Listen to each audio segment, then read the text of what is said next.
welcome to AbiMes TV. Today I have a beautiful guest with me, someone who is dear to my heart, someone who honored me by making me her maid of honor, something I'll cherish forever. So today I am here with Aya. Hello. Hello. How are you? I'm good, how are you? I am doing very well, thank you.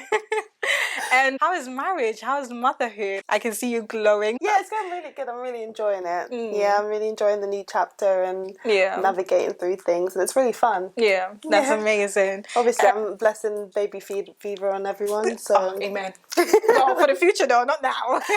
For the future, definitely. Obviously, we've come a long way. We've known each other since secondary school. It's actually been like 8-9 years. Yeah. I mean, you don't actually see how time flies because by the time you realize it's like 10 years into the friendship. But yeah, so I just want to ask, what is your definition of a friend? So I think my definition of a friend is just someone that you can actually rely on. Someone that you can... I feel like as... we're adulting, it's a bit more harder to see friends as often as we would when we were in school. So I feel like a friend is someone who, even if you don't talk to for a bit, you know that you can still go back and have the same bond that you had before. Just someone that you can count on, essentially. Yeah, definitely. And I like that definition as well, like somebody that you can go back to and always have that vibe, because I had to learn that the hard way. I literally had to learn that the hard way. So like looking back from school time and when you was younger, do you think your definition of a friend has changed now that you're an adult? Yes, because I feel like back when we were in school, it was... I wouldn't say we're childish because it wasn't obviously our fault, but I think seeing friendship back then, I'd say that if you saw your friend every single day, you classify that as a good friendship, or essentially if you saw them every day. But now as an adult and seeing how different our lives have changed and how different life events have impacted the way that we either see each other or talk to each other, I feel like the growth has allowed us to see that you don't actually have to be with someone all the time in order to maintain a friendship and be really good friends. Yeah, definitely. So adulting has really allowed me to see that point of view. Yeah. We will come to adult friendship, and honestly, like I had to learn so many things through the hard way. And that's like something you've noticed as well, that you don't have to be there with them 24/7 to know that they're a good friend, which is good. Exactly. So in my previous video, I gave an example from the Bible of who a good friend is, and I was talking about David and Jonathan. Today, I've got another one for y'all. So today, we're talking about the ride or die Ruth. Okay. Listen, so this is the story, right? Ruth is married to Naomi's son. Unfortunately, Naomi lost her husband, lost her 2 sons. So, like, they're all dead, they're gone. Yeah. Now, she's like, I'm sorry, I have nothing to offer you, Ruth. Like, you're my in-law, I have nothing to offer you. Go back to your house, go back to your home so that they can provide something for you. And Ruth is like, no, ma'am. Like, I'm the ride or die. Wherever you go, I will go. Wherever you stay, I will stay. Your people will be my people. Your God, my God. And where you die is where I shall be buried. Oh, I'm sorry, but who in the world would actually, because that is her in-law. Yeah. She's lost her husband. But Ruth was like, no, I'm sorry, ma'am. Like, I'm not leaving you. I'm sympathizing with you. You've literally lost your husband, lost everything. I want to be there for you. And obviously, we get to know that later on. We get to know that later on. Because of her faithfulness towards Naomi, she now found her Boaz. But that's because she showed true friendship towards Naomi. And I feel like that's what friends are. You have to be there for each other and, making sure that you're able to support each other in the difficult moments. Yeah. And also, before we move on to the next section, right, we sang a song. So I want to sing another song. I want to sing another friendship song. I don't know if you know the song Lean On Me. Yeah, I do, but I Let's sing together. Okay. Alright, so you want the chorus or should we start from the beginning? I'm so sorry, headphone users, because not karaoke without music as well. Yeah, I'm giving you the beat. Should we do a cappella? Yeah, let's go. Do you want to start? Okay. Everyone sings. Sometimes in our lives, we all have pain. We all have sorrows. But if we are one, we know that there's always tomorrow. Lean on me, hey, when you're not strong, and I'll be your friend. I help you carry on, for it won't be long. Oh, what's the word? I'm gonna need somebody to lean on. So just call on me, brother, when you need a friend. We all need somebody to lean on. Listen, I'm sorry for the vocals. I'm sorry, these vocals, I don't know what's going on. But yeah, you sang really beautifully. Please, the lyrics are probably wrong. I'm sorry. Out of tune, everything, but it's okay, Yeah, and I like that song because it says lean on me. And that's what friendship stands for, being able to lean on each other. I know that being adults, you cannot always be there for each other. But there are ways that you can try and let, your friend know that I'm going to be here for you. I'm going to support you. I'm just a phone call away. Like, literally. Let's not get emotional now. So moving on to the topic, adult friendship. Do you think it's hard maintaining and being friends as adults? I think that's a really good question. I feel like there's a lot of factors that play into adult friendship. I feel like distance is one. All the friends that I've made in uni and all the really good friendships and the old friendships in school, everyone lives in London and I live far out. So I feel like there are factors such as that can have an impact on friendship and have an impact on, the stability and how hard it is. But I also feel like, I think because we have an understanding, at least with a good friendship, you have an understanding of the different factors. And I feel like although there could be factors such as work, relationships, distance, you still know that person is there. If you do need to speak to them, that you are able to. Yeah. But I feel like other factors, I think speaking on my own personal experience, I think I kind of find it hard because I know that everyone is busy and everyone has their own life. I feel like I'm sort of bothering them, and I think that can also have an impact on friendship as well, bothering people. Yeah. So it's kind of a difficult question. It just depends on the context, I'd say. Yeah. I mean, I think I would agree with you that it can be hard to maintain and to be friends as adults, because it's new for us as well. We have to understand, we come out of secondary school to sixth form all the time. And then all the time you go to uni and that's where the separation begins, because not everybody goes to the same uni, and then uni is 3 to 4 years, and then from there, that's your adult life already. Some people at that time, they've maybe moved out from home, and when they finish uni, they're either not coming home, they now have to live their own life, paying bills, listen, renting, phone bills.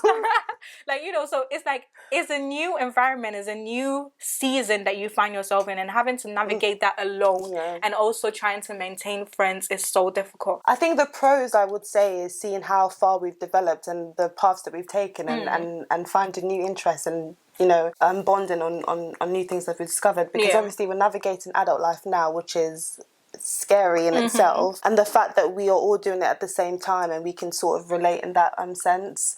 And I think the cons about the friendship also relates to the different things that we're doing, because we can create distance without realising. And I've noticed that, I think now that you said 9 years ago, I'm like, wow, you don't realise how quickly time goes by. Because with different life events, for example, me having a baby and getting married, I didn't realise how many years have actually gone by until we've spoken about it. So I think that is the cons, that you don't realise how quick time flies by. That's true.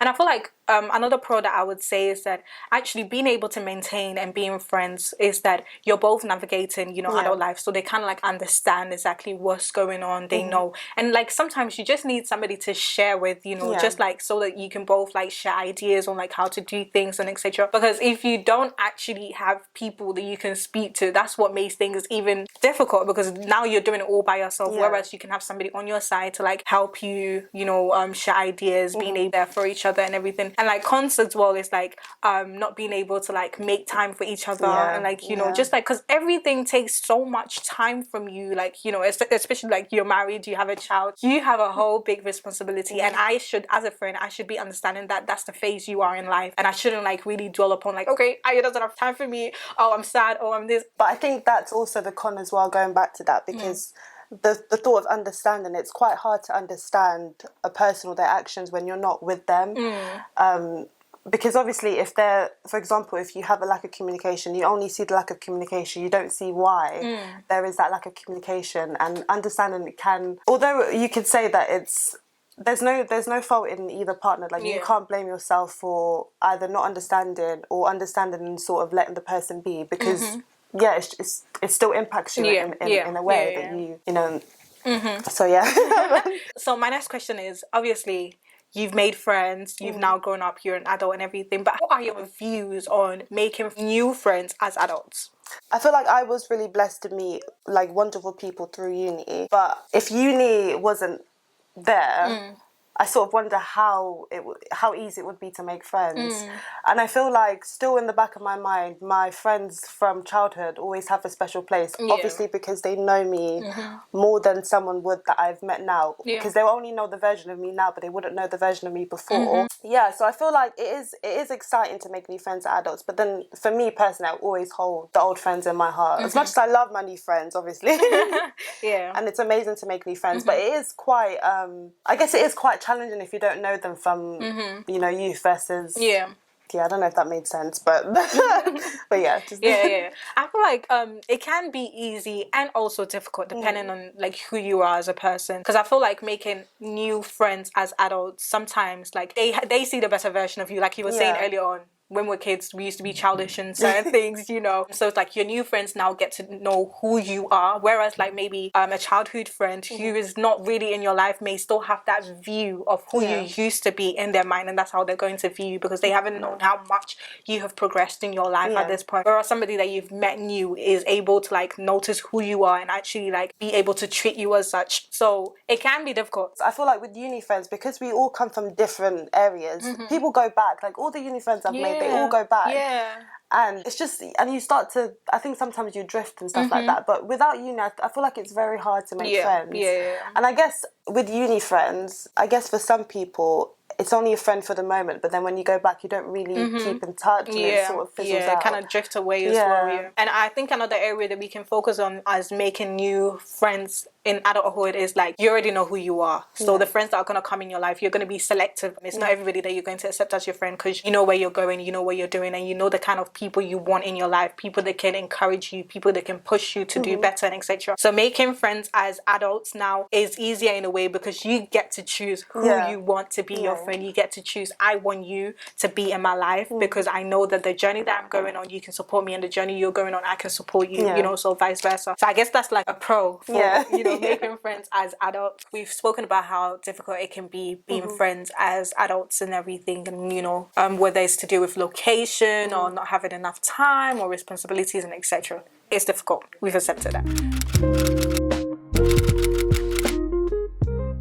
So when we say being intentional about being friends with somebody, what would you say someone can do as a friend to show that they're being intentional or they're being deliberate about their friendship? I think my biggest thing is communication. I feel like communication can either make or break a friendship. And I feel like, obviously, I'd have to take from this this advice, but would be either like, say sometimes you get a message and you don't realise how much time has gone by without responding. Just obviously apologising and saying, I apologise, this so-and-so happened, this was the reason why I didn't respond. And that just allows the person to know that you value them and, you know, have understanding and what, just simple things like responding and letting them know what you're going through. It allows them, because obviously when we are going through something, we can't expect others to know what we're going through. So if we're feeling down and we don't want to talk to anyone and we just ignore, that other person will not have an understanding of why they're being ignored or why you're not conversating with them and so forth. So just obviously popping a message or letting them know the reason for your absence will allow them to know what is going on in your mind. And it's normal. Some days we are ourselves and we're happy and joyful and communicative. And some days we just want to be by ourselves and we're just going through a lot of stuff. So just allowing that person to have a sort of insight in what you're going through. So I think communication is really big. If there are times where you haven't spoken for a while, just checking in on the person just to see how they're doing mentally, just to let them know that you are actually thinking of them in this busy life and how and not letting time consume you know, how long you take to talk to them, essentially. But communication, I think, is the biggest way to let someone know that you truly care about them and still think of them. Yeah, definitely. I feel like you've mentioned all the points that I even wanted to say. So like being honest and being transparent about what's happening in your life, and like just allowing them in like, you know, how you're feeling, everything. I feel like that's important. So in the previous video, Tamio was saying that you could be on the phone with someone for 24 hours, but it doesn't mean they know you that well, you know, because yes, we're talking, but maybe we're just talking about general random stuff, but we're not actually communicating on how we're feeling about things. We're not talking about how we're dealing with, you know, hardships in our lives and responsibilities in our life. And everybody's got something they're going through, and I know that not everybody is also like able to share how they're feeling and etc. But it's important that if you're maybe in a state or in a mood where you feel like you just want to be by yourself to figure things out, you let it know, like you're being honest and transparent about it. And I would say another thing as well that can help with being intentional about your friendship is like being supportive and being encouraging towards them. You know, like you said, we live in different areas, different sides of the country, but at least if I see you like post something that I feel like, you know, you've achieved in your life, I should be able to congratulate you. I should be able to let you know that I'm so proud of you. You know, that also goes a long way, because I know that yes, we're not communicating on the phone or something, but you know, because you know what I feel like social media has made me to think everything is okay because I see you post, you see me post, so I feel like we're still okay. I know that, you know, like literally. So sometimes like I don't even reach out to people because I see you, I know you're alive, I know everything is okay, you know. But just seeing them on social media is not enough. You do actually need to reach out and say, hey, I'm thinking of you, how you feeling and how's it going, you know. You can keep it simple and short, but at least like you're letting the person know that you're there for them. I feel like the thing with social media, it's not real, and I feel like you said, exactly like you said, when you see someone post, you think that they're doing good, or like you see them happy, you think, oh, they're living such a nice life, like they're having such a nice time, but they could just put that phone down and be back to, and you would never know, especially if you don't reach out to them and see.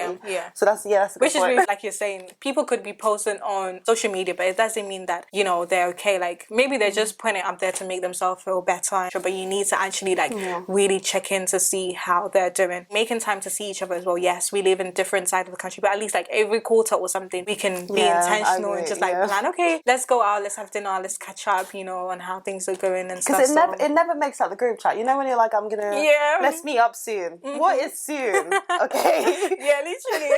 I hope to see you soon. Hope to see you soon. I'm like, okay. I feel like that's the important thing, to actually put a date down. Because once you put that date down, you're sort of obliged, to do it. I feel like that is a way of improving friendships and stuff. Definitely. So. And that's why the word intentional comes in. You have to be deliberate. You have to be intentional, taking those steps, taking those actions, because just saying it is not enough. But actually, you being deliberate to take those steps is something that is important. And I guess like that's something we have to do in our friendship as well, just being intentional about, you know. And I love the way that like, you know, you involved me in everything that was happening, like your baby's christening, like marriage and everything. Like it shows me that you're thinking of me, you still have a place in your heart for me, and you know, that makes me feel like, okay, yes, I can also be there for my friend, you know, in those moments, and like showing up and actually like being there for you. 100%. We've obviously had our one-to-one, and we've spoken especially about communication. That's why I enjoy, as much as you know, getting older,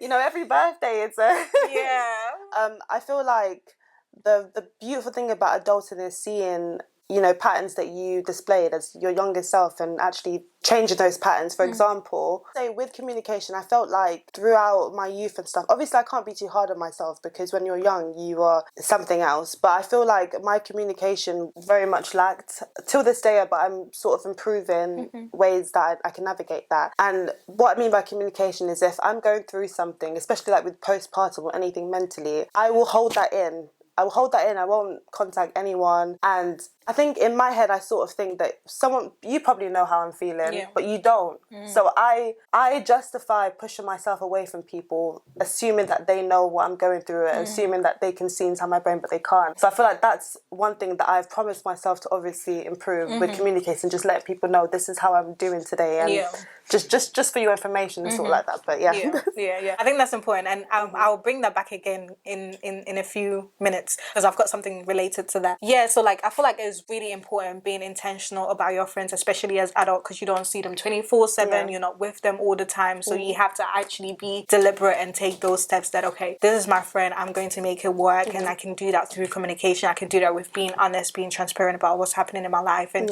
vice versa as well. And yes, I was also going to make this point that like it shouldn't just be one-sided as well. Like it should be both sides, because I could be pouring all my heart out, I'm trying, I'm doing this, I'm doing that, but if I don't receive that same thing from you, eventually I will start to feel like maybe you don't see me in that way, and I'm going to 100%. also start like to drift away, because it's like I'm always the one calling, I'm always the one doing this, I'm always the one doing that, and 100%. you know, if that's not also coming back from the other person, it kind of makes you feel like you're putting all your effort into it, but there's nothing like really coming out of it. It's discouraging. Yeah. So that's something that we have to like make sure that we pay attention to, that it has to be both ways, not just one-sided thing. Like a friendship can only work through both ways. And going back to the example that I gave as Ruth, yes, I only spoke about Ruth, but Naomi also did help Ruth. You know, it wasn't just a one-sided that Ruth said, I'm gonna go where you go and I'm gonna stay where you stay. But in the end, Naomi was the one that was also like giving Ruth the ideas of how to be when Boaz approach, and you know, etc. So she kind of also like did her part in their friendship, did her part to help her. So friendship is not just a one-sided thing, it works both ways. It goes hand in hand. Okay, so we'll now be moving on to the next segment, and the next segment is called Expressing Love.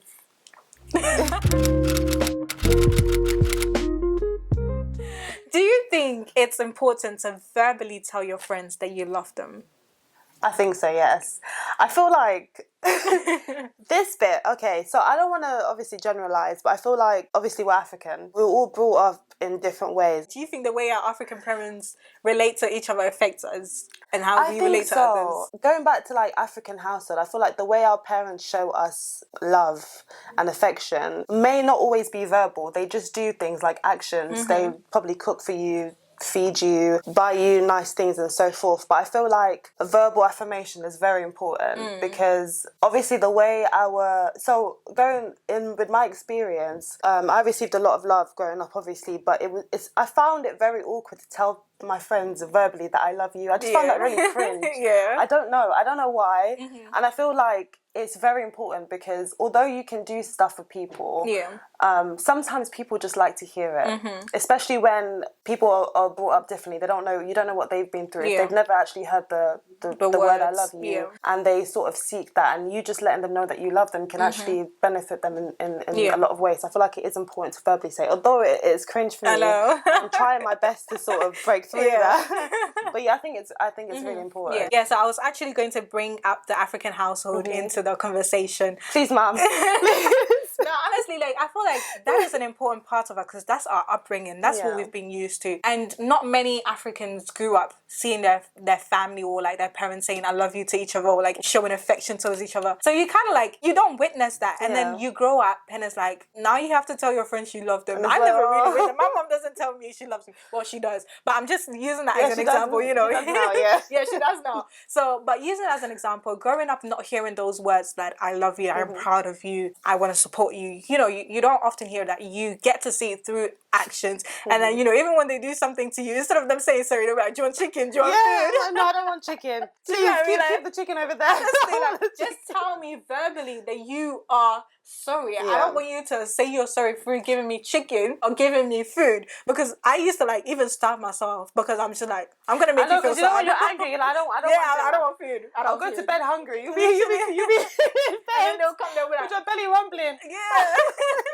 And then they'll come there like, are you sure you don't want food? Like, and we've got our parents stubbornness as well. We'll go to bed hungry. We don't care. We'll go to bed, wake up hungry. I don't want breakfast either. Honestly, like I literally used to do that on purpose just to make them feel sad. And then you have sometimes they don't care. They're just like, okay, if you don't want food, that's fine. It's your belly, you know. Most of the time, people will talk about upbringing and showing affection only in like when you get to a relationship, but it also does affect friendship because it's important that you tell your friends that you love them. I don't know if you remember, but before I used to write like long paragraphs on birthdays because I felt like that was my way.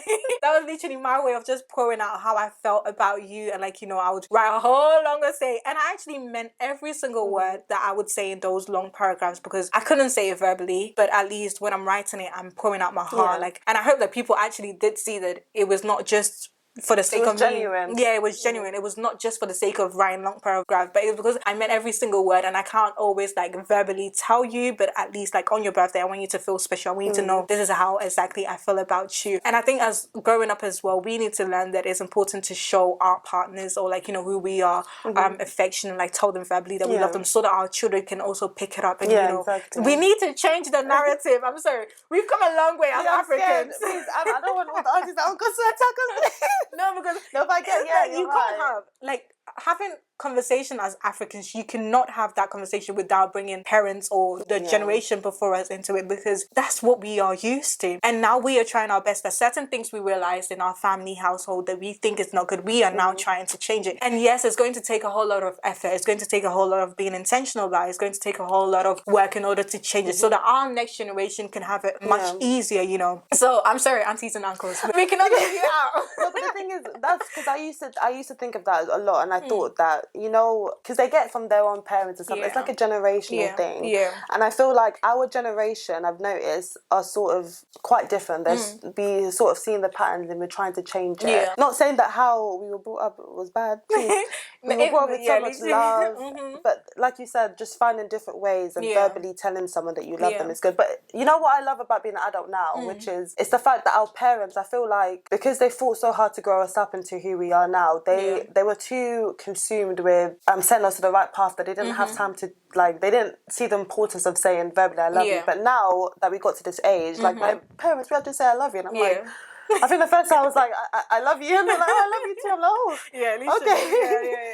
So yeah, it's nice to see the shift. Yeah, literally. And like, you know, the more you grow up as well, like I was saying this the other time, that they become your friends, you know. And I feel like we've also learned to like just not be too harsh on them. Yes, they want the best for us, and unfortunately, you know, they did it in a way that sometimes was a bit too straight, you know. Did you hear it? Straight.